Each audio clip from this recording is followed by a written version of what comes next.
Halo, apa kabar kalian semua? Di video kali ini kita mereview ponsel kelas 2-3 jutaan dari Poco Indonesia, yaitu Poco M6 Pro. Karena buat harganya sekarang bisa dibilang makin stabil dan makin terjangkau, yaitu ada di harga 2,8 jutaan, dan tentu kalau kita pakai voucher, itu minimumnya ya bisa mendapatkan di harga 2,7 juta rupiah. Jadi lebih tepatnya di video kali ini kita membahas apa aja kekurangan dan juga kelebihan di ponsel Poco M6 Pro dengan spesifikasi dan harga yang ditawarkan.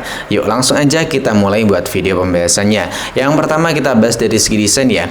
Nah, dalam paket penjualannya kita tuh mendapatkan ini softcase yang kayak gini. Tentu ini kelihatan mewah kalau menurutku, karena buat softcase-nya ini kerasa lembut dan menurutku kerasa premium aja dibanding buat softcase bawaan yang warna bening atau warna transparan kayak gitu. Lama-kelamaan tentu langsung menguning, dan tentu kalian tahu lah, buat dilihat itu makin nggak kerasa enak. Dan yang saya nggak suka tuh dari Poco M6 Pro waktu kita lepas buat softcase-nya. Nah, bisa kalian lihat sendiri ya, langsung kelihatan semua tipak sidik jari, atau lebih tepatnya mudah kelihatan kotor kayak gini. Jadi kita harus sering-sering ngelap, sering-sering bersih-bersih buat backdoor dari Poco M6 Pro biar tetap enak dipandang. Emang sih buat back covernya atau backdoornya ini masih menggunakan bahan plastik, tapi dikarenakan buat finishingnya kan pakai finishing glossy kayak gini, jadi ya seperti ini, mudah banget ninggalin kotor, atau lebih tepatnya lebih mudah ninggalin bekas sidik jari. Dan buat feel genggamnya ponsel dari Poco M6 Pro menurutku enak di pegangan tangan ya, meskipun menggunakan desain minimalis mengotak kayak gini, tapi buat sudut-sudutnya ini masih kerasa ada sedikit lekukan, jadi masih enak dipegang dan nggak tajam banget kayak ponsel dari Realme 12 Plus 5G. Itu benar-benar tajam dan menurutku jauh lebih enak di ponsel Poco M6 Pro buat sudut ataupun pegangan di tangan kayak gini. Kemudian buat kameranya, ini memang memiliki 3 kamera, dan yang kelihatan cukup unik itu buat BAM kameranya ini kelihatan tebel banget ya. Dan sepertinya ini dikarenakan buat kameranya ini ditanamkan dengan sistem OIS, dan di sini ada keterangannya yaitu 64 megapiksel OIS, dan ada juga buat branding Poconya. Dan masih di bagian body, yang saya suka dari Poco M6 Pro tentu buat bodinya ini masih komplit semua, dengan adanya lubang jack audio 3,5 mm, kemudian ada inframerah, ada mikrofon atau noise cancelling tambahan di bagian atas. Tentu ini buat kualitas audionya makin ngerasa enak didengar ya, apalagi ini udah punya dual speaker stereo. Dan menurut pengalaman saya sih buat ponsel di harga 2-3 jutaan, buat speakernya masih kerasa enak dan juga nyaman didengerin di ponsel Poco M6 Pro dibanding kompetitor-kompetitornya. Lalu di bagian depan tentu ini udah kelihatan mewah ya, karena memiliki sensor sidik jari under display, dan tentunya ini bisa dibilang menjadi yang pertama buat ponsel dari Poco M series. Apalagi kalau layarnya udah hidup kayak gini, buat bezel di berbagai sisinya ini kelihatan cakep banget, kelihatan rapi dan juga kelihatan mewah, karena buat bezelnya itu udah kelihatan tipis banget. Sedangkan buat spesifikasi layarnya tentu ini udah bagus banget ya, buat dipakai nonton konten di YouTube udah enak, nyaman dan juga tajam, warnanya juga keluar.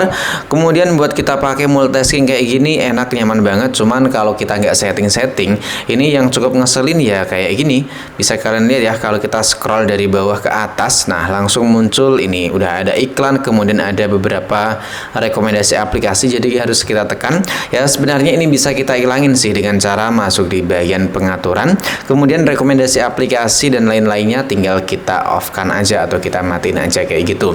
Dan buat tampilan UI ini udah mendapatkan 1 kali update ya, lebih tepatnya buat sekarang ini udah pakai Android yang terbaru. Poco M6 Pro yang saya pakai ini udah pakai Android versi 14, kemudian udah menggunakan OS terbaru yaitu Xiaomi HyperOS. Kalau bawaannya itu kan masih menggunakan MIUI versi 14 Android 13, dan ini udah kerasa cukup enak buat kita lihat. Sebenarnya buat tampilan icon ataupun menu-menu lainnya tuh nggak terlalu kelihatan banget ya, cuman yang cukup kelihatan kerasa berbeda itu di bagian ini smart bar-nya, tampilannya jadi makin banyak kayak gini. Tampilannya sedikit berbeda, yang paling kelihatan ya menurutku di bagian itu doang sih, sama ini di bagian pengaturan. Lebih tepatnya kalau kita buka di bagian tentang ponsel kayak tadi, tampilannya udah pakai HyperOS.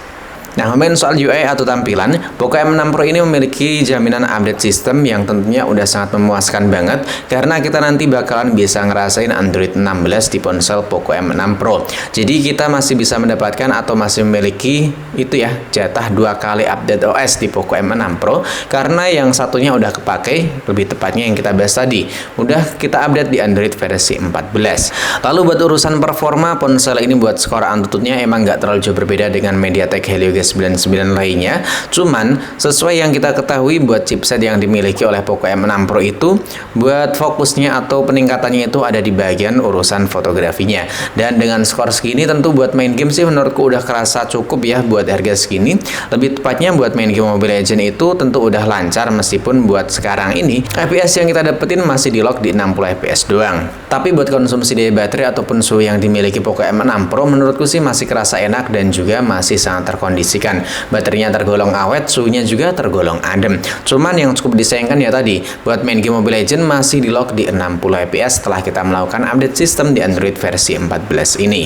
Kemudian buat kameranya tentu kalian semua udah pada tahu, buat kamera selfie-nya ini pakai 16 megapiksel, kemudian kamera belakang pakai 64 megapiksel, udah ada OIS-nya, kemudian ada kamera ultrawide 8 megapiksel, dan 2 megapikselnya ini buat foto makro. Buat hasil fotonya sih menurutku bagus, terutama buat kamera selfie-nya, baik itu dalam kondisi low light ataupun dalam kondisi yang cukup cahaya. Nah, ngomongin soal low light, emang kekurangan dari Poco M6 Pro itu waktu kita pakai kamera 60 fps buat kamera belakangnya ya. Emang sih setelah kita melakukan update sistem, bug yang tadinya kalau kita pakai kondisi low light 60 fps kelihatan hitam putih sekarang udah agak mendingan, tapi ya masih agak kerasa kurang aja gitu.